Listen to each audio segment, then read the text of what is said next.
चला तर मग या मालिकेच्या येणाऱ्या भागामध्ये आपण पाहणार आहोत की इकडे सायली आणि अर्जुनने कॅफेमध्ये एक छान भेट अरेंज केली असते।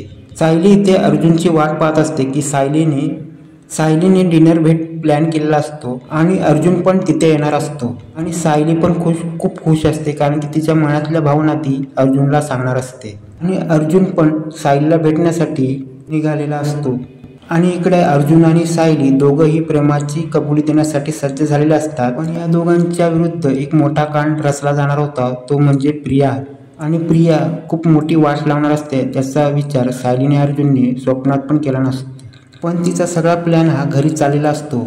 इकडे अर्जुन असा छान असा डायमंड रिंग देणार असतो आणि सायलीला प्रपोज करणार असतो। सायली आणि अर्जुनच्या प्रेमामध्ये विरजण टाकायचं काम प्रियाने केलेलं असतं। प्रियाने ठरवलं असतं की किती काय झालं पण सायलीला जगू द्यायचं नाही आणि हे बघून प्रियाने पुढचा प्लॅन आखलेला असतो। आणि प्रिया सुभेदारांच्या घरी आली असते आणि तिकडे तिने मोठा राडा करण्याचा प्लॅन केलेला असतो।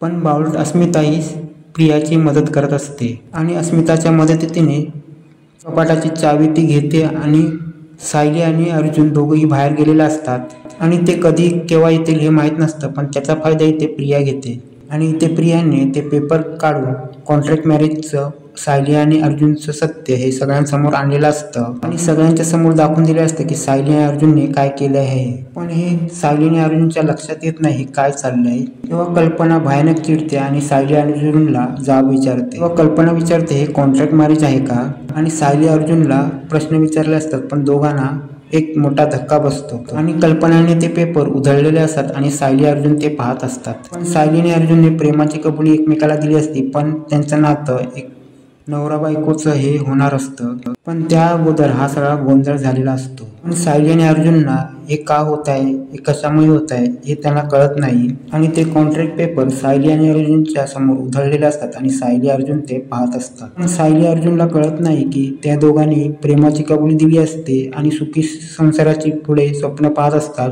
पण त्यांच्या जीवनात पुढे काय असं होईल त्यांनाच कळत नसतं।